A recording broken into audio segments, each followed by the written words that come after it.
아마 전번 광주 집회 전한길 선생이나 이런 분들이 가서 금남로에 열렸던 광주 집회에 내려가 가지고 제가 말씀드렸지 않습니까? 광주 집회에 전시에 버스를 대절해서 가신 분들이 생각보다 이런 광주광역시가 낙후돼 가지고 놀랍다는 그런 의견을 피력하신 분이 많지 않습니까?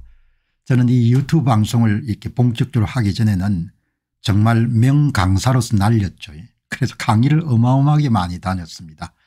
제 평생에 이름 더 할 필요가 없을 정도로 전국의 방방곡곡에 군 소재지부터 시작해서 산업체를 한 10몇 년간 어마어마하게 다녔습니다. 그래서 전남 전북을 자주 다닌 경험들이 있기 때문에 도로망 같은 건 참 잘 짜여져 있죠. 그런데 의외로 전북의 주요 도시인 전주시나 광주광역시가 많이 낙후가 되어 있습니다. 정치인들은 재미를 봤는지 모르겠지만 호남의 일반인들은 많이 이렇게 피해를 본 경우도 많은 거죠. 명예교수가 되시면은 대개 70대 전후지 않겠습니까? 성함은 밝히지 않았는데 한 분이 아주 솔직한 호남 출신으로서 본인이 갖고 있는 그런 견해를 그 집회에서 대중연설로 피력하셨기 때문에 한 시청자분이 보내준 내용은 저만 읽고 넘어가기는 너무나 아깝고 또 제가 평소 갖고 있던 생각과 상당히 유사한 부분이 많기 때문에 여러분 한번 보도록 하겠습니다. 어제 광주 집회에서 연설한 포항공과대학의 퇴임 명예교수의 글입니다. 제가 고향 광주를 떠나 객지 생활을 하면서 가장 듣기 싫은 얘기가 전라도는 대한민국이 아닌 다른 나라라는 얘기였습니다. 하지만 나중에는 전라도가 그런 말을 들을 만하다는 생각을 하게 됐습니다. 전라도 공공장소에는 이승만과 박정희의 초상화가 하나도 없습니다. 그만큼 전라도 사람들이 두 분을 정오합니다. 이승만은 건국의 아버지고 박정희는 산업화의 주역이었습니다. 이승만과 박정희를 부정한다는 것은 대한민국을 부정한다는 것입니다. 그런 광주가 6.25에 중공군으로 남침한 작곡가 정율성은 비산 혈세를 들여 기념합니다. 이러니 전라도는 다른 나라라는 말이 안 나오겠습니까? 이게 경상도 출신 이런 대중 집회에서 연설을 했으면은 제가 그런가 하고 그냥 무시했을 건데 광주 광역시 출생이고 포항공대에서 명예교수로 계신 분이 이 정도 이야기 정도 되면은 살아오면서 갖게 되는 그런 강한 소외를 담고 있기 때문에 아쉬움뿐만 아니고 섭섭함에 대한 부분이기 때문에 이야기를 하는 겁니다. 아마 이런 부분에 동의하실 분도 계실 것이고 그렇지 않은 분도 계시지만 호남인들뿐만 아니고 대한민국 사람들이 한번 함께 공유할 만한 가치가 있는 거죠. 윤석열 대통령을 가장 미워하는 지방도 전라도입니다. 윤 대통령이 취임하고 나서 가장 공을 들인 지역도 전라도일 겁니다. 비상계엄 이전에도 전라도는 윤석열을 탄핵하라고 이를 갈았습니다. 이유가 뭡니까? 전라도가 정치를 산업화했기 때문입니다. 아주 중요한 지적입니다.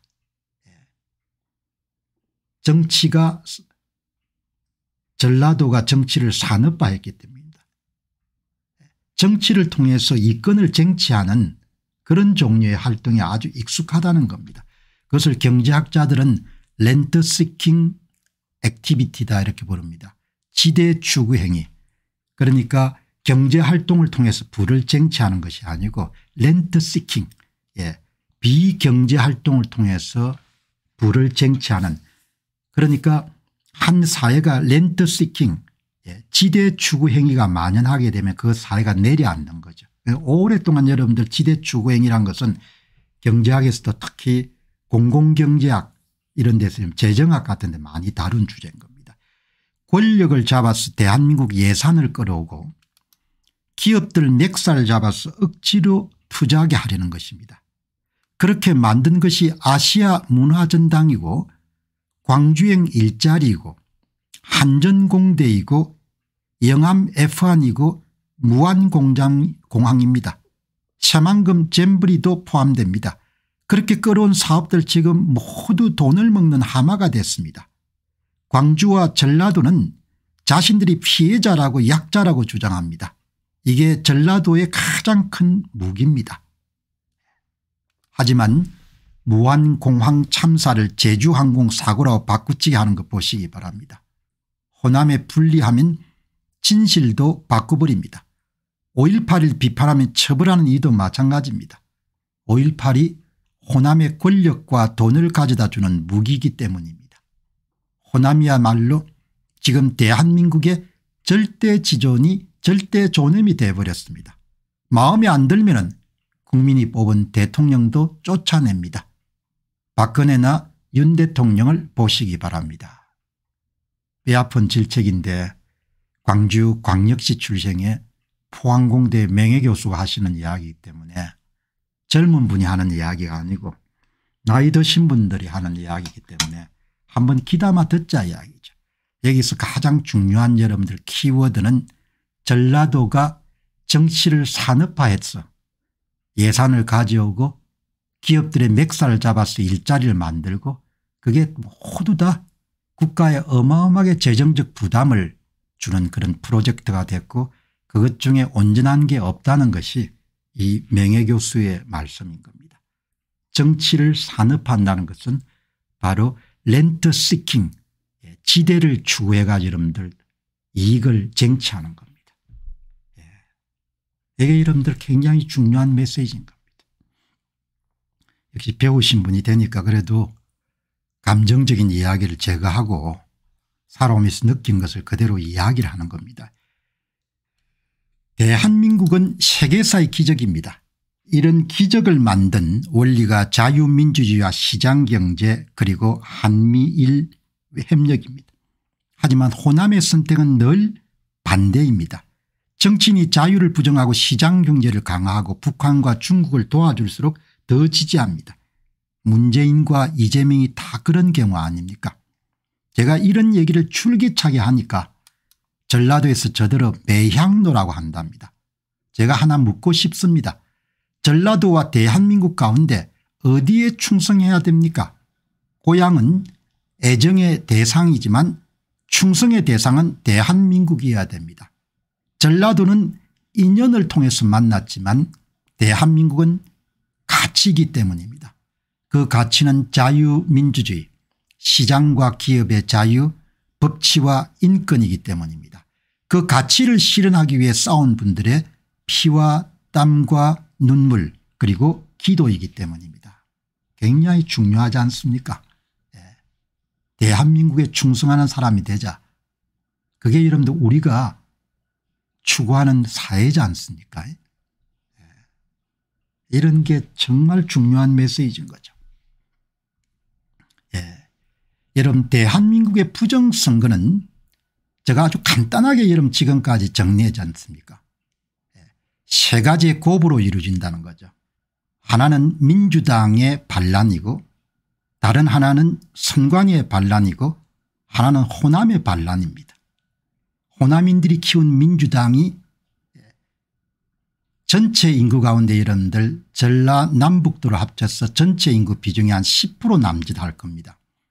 그리고 호남을 떠나서 여러분들 그런 수도권이나 이런 데 거주하신 분들이 많아서 한 10% 정도를 합치게 되면은 전체 인구 20%가 채 안 되는 겁니다. 그 20% 인구를 가지고 권력을 영속적으로 독점하기 위해서 부정선거를 저지른 겁니다. 그리고 그 부정선거는 김대중 정부 때 시작이 됐으니까 20년이 넘은 겁니다. 그러니까 호남인들의 욕심이 결국은 부정선거의 제도화 직전까지 대한민국을 밀어붙인 겁니다. 제가 호남에 대해서 어떤 편견이나 선입견을 갖고 있는 사람은 아니고 제가 이런 방송을 하는 이유는 나라를 살려야 되지 않겠냐 이야기죠. 나라가 망하고 나면 호남이 어디 있고 여러분들 경상도가 어디 있냐 이야기죠. 그래서 이야기를 드리는 겁니다. 방송 들으신 분들 가운데 호남에 계시는 분들도 많으시기 때문에 그분들이 섭섭해 하시거나 그렇게 안 하셨으면 좋겠습니다. 나라가 있고 호남이 있는 것이고 나라가 있고 영남이 있는 거지 않습니까? 나라가 여러분들 망하게 됐는데 호남이 어디 있고 여러분들 영남이 어디 있겠습니까? 이게 아주 명쾌하게 이야기하지 않습니까? 두 개 가운데 우선순위를 따지면 대한민국에 충성해야 되지 않겠냐 이야기죠. 전라도에 충성하기 때문에 부정선거를 저지른 거 아니냐 이야기. 제 이야기의 요지가 그건 겁니다. 우리끼리 다 헤쳐먹기 위해서 여러분들 부정선거를 저지른 거 아니냐 이야기입니다. 그 여러분들 가치 판단이 이렇게 흔들리면서 개인적으로도 불행하지만 나라가 이렇게 어렵게 되는 겁니다. 이 포항공대에 인천 포항공대의 광주광역시 출신의 명예교수님 이야기는 지금 대한민국에서 진행되는 싸움은 박근혜나 윤석열에 시작된 것이 아닙니다. 건국 당시부터 친북 종중 세력의 도발에 맞싸운 전쟁입니다. 우파가 악수하자고 손을 내밀면 좌파들은 칼을 내밀었습니다. 그래서 우파 대통령은 모두 비참한 결말을 맞았지만 좌파들은 편안한 노후를 보냅니다. 가장 악랄하게 대한민국을 파괴한 문재인이 지금 신선 노름하는 거 보시기 바랍니다. 이게 말이 됩니까? 지금 대한민국과 호남이 싸우고 있습니다. 이 싸움에서 호남이 이기면 대한민국은 망합니다. 제가 늘 이야기하지 않습니까? 이 싸움에서 민주당이 이기면 대한민국은 망합니다. 이 싸움에서 선거관리위원회가 이기면 대한민국은 망합니다. 이 싸움에서 호남인이 승리하게 되면 대한민국은 망합니다. 그리고 국민들은 노예로 살게 될 겁니다. 오늘 이 명예교수님의 이런 문제인식이 저하고 아주 일치하지 않습니까? 지금 대한민국과 호남이 전쟁을 벌이고 있고 이 싸움에서 호남이 이기면 대한민국은 망합니다. 연세가 드신 분이 이런 이야기를 하지 않습니까? 그런데 호남이 이기면 호남이 살아납니까? 호남이야말로 영원히 죽습니다. 위대한 기적 대한민국을 죽인 원흉이 되기 때문입니다. 너무 늦기 전에 우리 호남이 변해야 됩니다. 북한과 중국과 좌파 편이 아니라 대한민국 편이 돼야 됩니다. 그래야 호남도 살고 대한민국도 미래가 열립니다. 그런 미래를 위해 우리 함께 싸웁시다. 이 포항공대의 명예교수님 이야기 마지막 보시기 바랍니다. 호남이 승리하면 선거관리위원회가 승리하면 부정선거를 기획해서 진행했던 민주당이 승리하면 대한민국이 죽습니다. 호남이 승리하면 호남인들이 사는 것이 아니고 대한민국이 망하는 겁니다. 대한민국이 망하면 호남인도 없는 겁니다.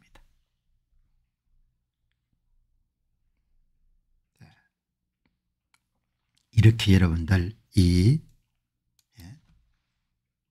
문제를 여러분들 정확하게 이렇게 진단하지 않습니까? 그래서 지식인들의 이야기를 들어볼 가치가 있는 것이 복잡한 문제를 간단 명료하게 이렇게 정리를 해 주지 않습니까?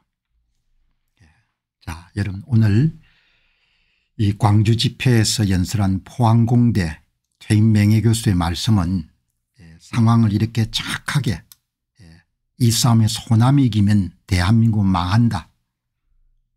호남이 이기면 호남이 살 수 있냐 그렇지 않다는 거지 않습니까? 호남이야말로 영원히 죽습니다. 대한민국을 죽인 원흉으로 여러분들 간주가 될 겁니다. 이렇게 이야기합니다.